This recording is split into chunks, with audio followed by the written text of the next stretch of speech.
Is it even possible to feel grounded, peaceful, and authentic at Thanksgiving dinner? Or do you already feel that emotional weight creeping in just thinking about being around people who might not get you, might train you, or trigger an old version of you? Welcome back to Transformation Tuesday. I'm Amanda Beth, your guide to all things healing and aligned. And today's episode is Permission to be Real, Thriving Through Family Dynamics. And my friend Andy Nam, functional nutritionist and longevity coach, is joining us. Welcome, Andy. Hi, Amanda. I, How I, you I doing? think today is a perfect topic coming into Thanksgiving. Oh, yeah. Oh, yes, very much so. So just the thought of sitting at a table and Thanksgiving dinner, for some reason, we feel compelled to bring people into our lives that aren't normally there.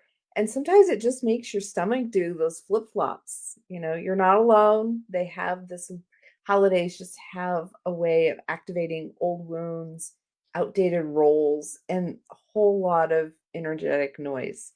So this year, I know it's Tuesday, Thanksgiving, traditional Thanksgiving. It's just a couple of days away here in the States.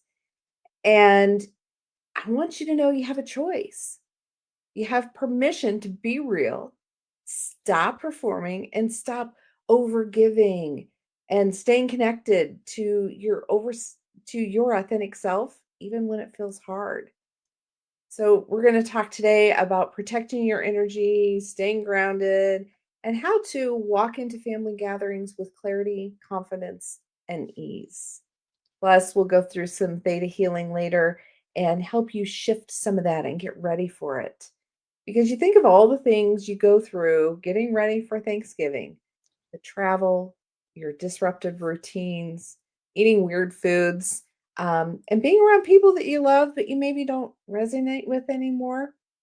And those unspoken expectation, the family roles, the pressure to perform and to fit in, what you always did as a kid. The tradition, my daughter learned how to make deviled eggs. And so she was proud to bring deviled eggs to every family function until she was in her late teens. And she's like, I'm not bringing deviled eggs. So now I get to bring the deviled eggs. And so this week I'll be um, bringing those deviled eggs. But sometimes you just, I don't know. I know, Andy, this tradition is not necessarily one of your native traditions. So what do you think about this whole extra holiday in there? I know most of your life you were in Canada and they have Thanksgiving. They had it what, a month ago? Yeah, Canada had Thanksgiving in October, and to be honest, it wasn't that big of a thing in Vancouver in Canada. Like when I was in Canada for 30 years, and I don't think I ever celebrated a Thanksgiving dinner with family or friends. It was just another holiday on the calendar, but nothing worth celebrating. It wasn't until I moved down to California that we did celebration with friends and family. But yeah, I remember it as the Black Friday weekend. That's when you go for sales, right? Well, and I think that commercialism has really, really saturated so much of this holiday and the expectations that are there. I know my mom as a kid talks about going to school and everyone at school was talking about what you're going to do and everything. And my mom said, well, we're not having Thanksgiving. And in Southeast Iowa, the community just, they really thought, oh, that poor family, a family of five and the hard times in the 50s. And so the school personnel, teachers, staff, whatever, they all got together and they brought a box of Thanksgiving fixings and trimmings, the turkey, the bird, the whole thing to my grandmother. And my grandma's, Wow. no, my grandma's like, get that damn bird out of here. My grandma is from England. Uh, so she was not celebrating Thanksgiving. So, it's just kind of like changing those expectations. And just because the neighbors are putting out a big spread doesn't mean you have to. And so, breaking those cycles of people pleasing, that performance, the self abandonment, especially around your family. I know family tends to our family of origin, who it Mhm. is you call family. Now, for us this year, last year we served 23 people for Thanksgiving at our house. 23? Oh my God. 23, and that was just Chris's side of the family. We just had Thanksgiving with them, because not everybody can do everything. And as our kids grow and they get older, and I know when I moved away for college, one of my best Thanksgivings, because I lived 12 hours away from home, we were 24 hours away from Jeff's family, and so we went to Dances with Wolves. That was our Thanksgiving. So find something that makes a tradition for you. Don't feel that you're left out. My family, we always had anybody over that didn't have family came to our Mhm. house. Yes. So we had the ambulance service, and there were a lot of people that didn't have family around, and so they always came to our house. And so I think that's a wonderful sense of family, of including those who are around you, not necessarily by blood, but that's also a choice you get to make as an adult. Where do you go and who do you call as family? So this last weekend, we did Friendsgiving. Hmm. And so we invited friends, and we had it earlier in the day so that, we had opportunity to play board games, but everyone's schedules are just so busy. But for me, that was a break. It was a break in the tradition. I didn't have to do the same things that I always did. We could have whatever we wanted for food. We didn't have to have the traditional food and everything. And for me, doing it a week ahead of time, the food, the housekeeping is done. And so I get to look at this week as being a bit more relaxing. Now, of course, I'll help my mom with Thanksgiving this weekend, but you know, as we change those obligations and we get away from it, and really emphasizing that it's not about perfection, but it's about presence. Hmm. And I think that that was the best part of the friends who came together. Not everyone knew everyone. We were bringing friends together from different circles. So nobody had any expectations. It was so awesome. You know, everyone was able to just show up and to be. And that's what I would like everybody to do, that in their family situation too. Um, Correct.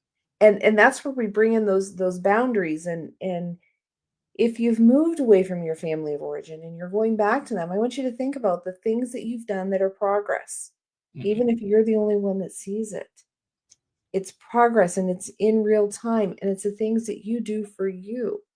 Just because you go back to your family of origin does not mean that you have to stop being who you've become, you That's so know? true.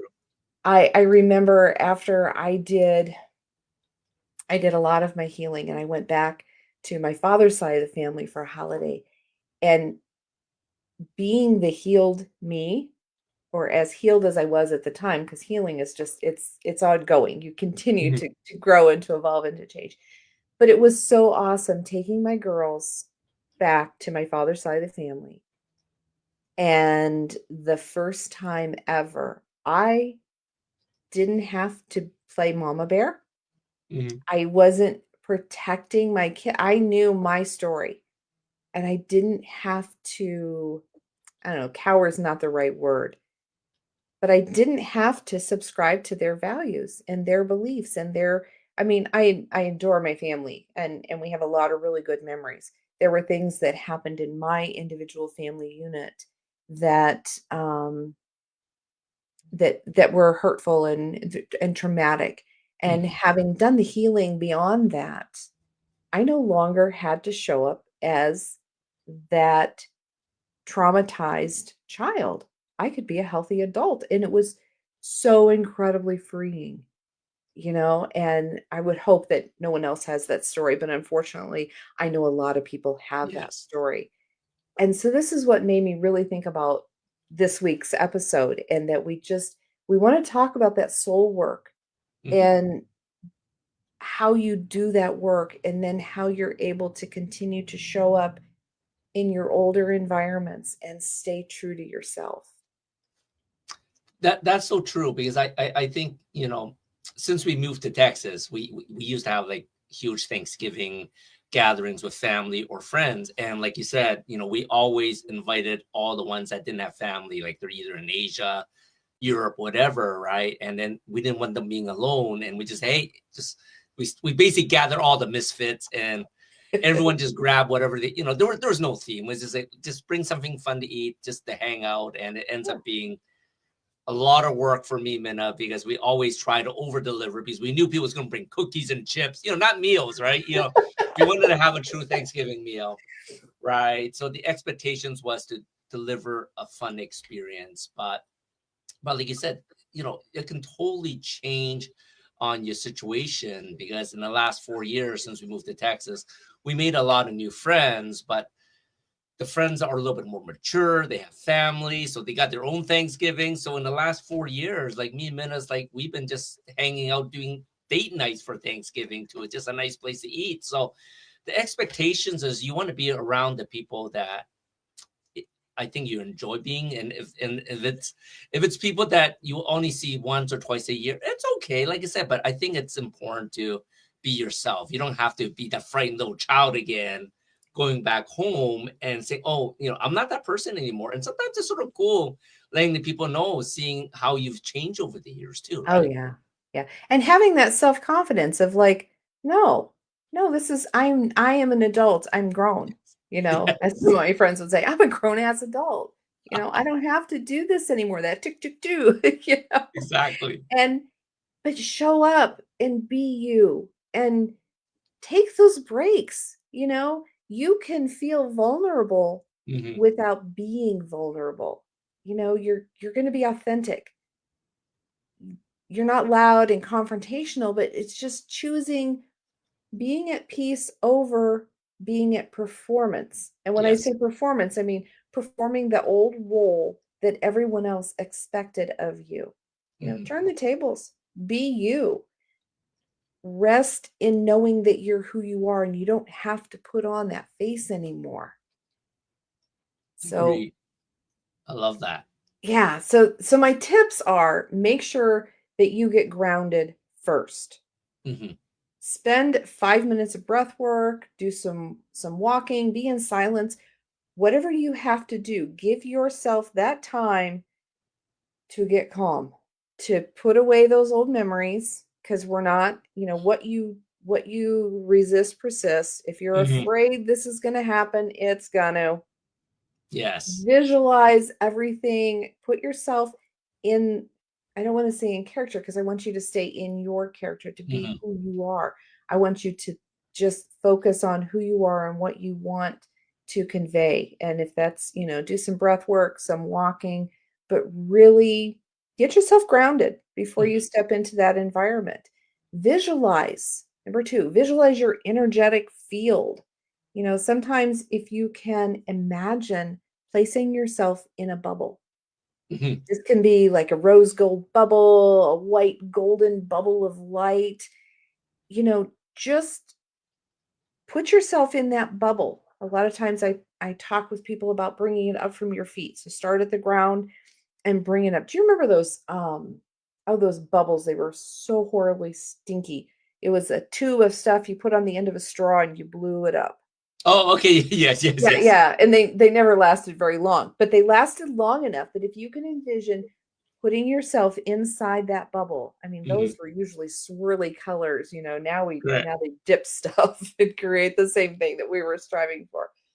But just really when you're envisioning this bubble, I want you to put the rule on the bubble that nothing comes into your bubble that isn't love.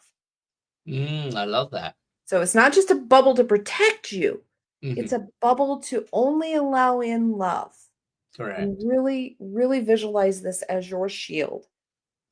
Um, the third thing you can do is come up with phrases that are going to anchor you.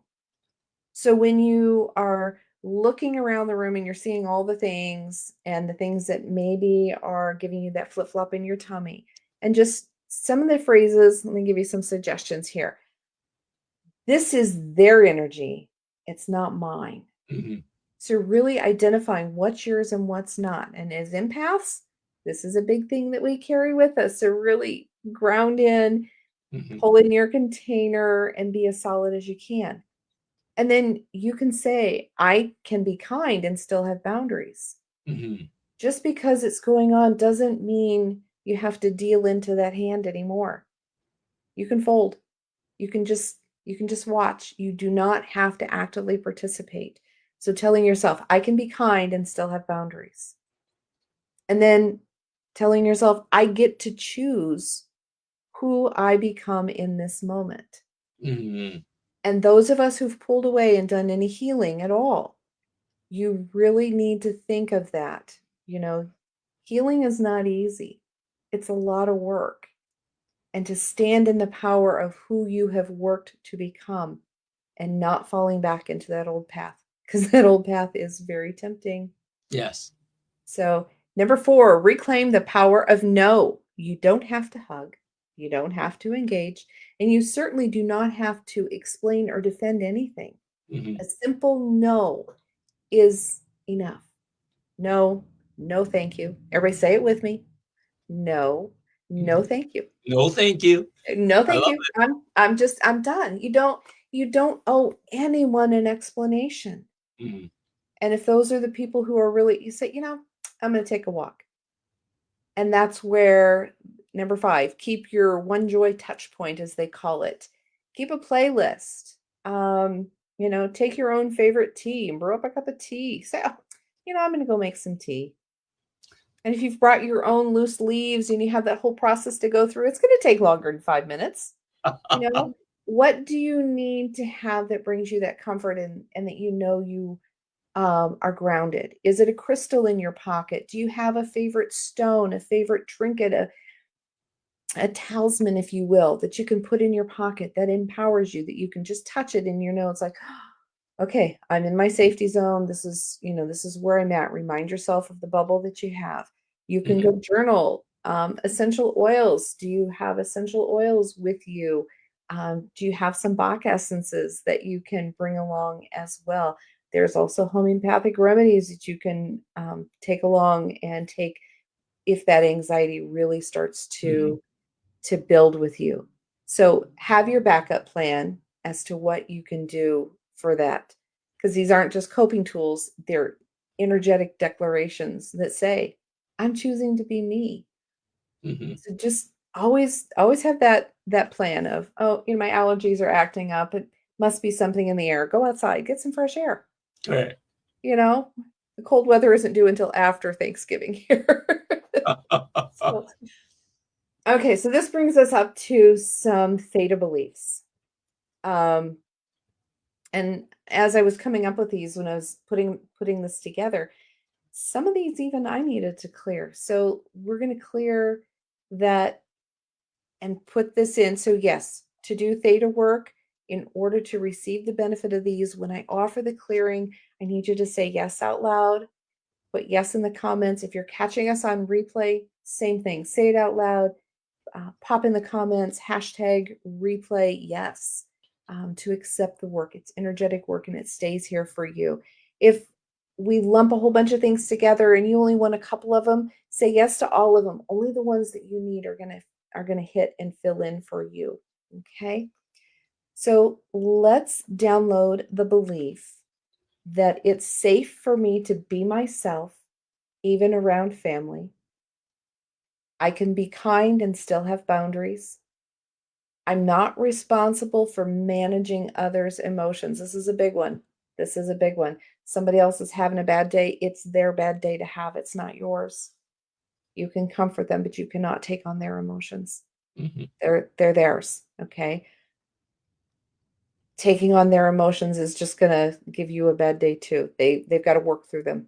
That's the stickler on emotions, whoever's emotions they are, until they work through them, they do not get that healing or that release.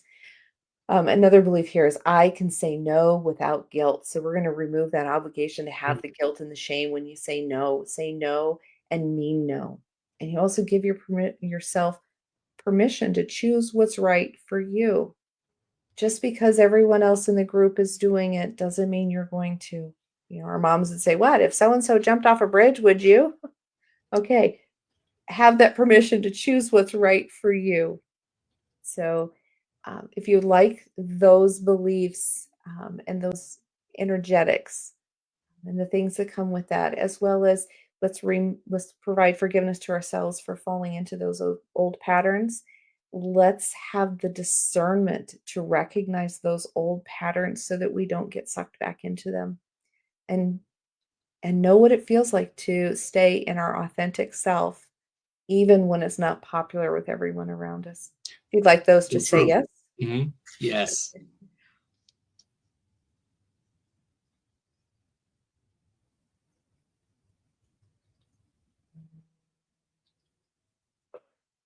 Okay, there's the yawn.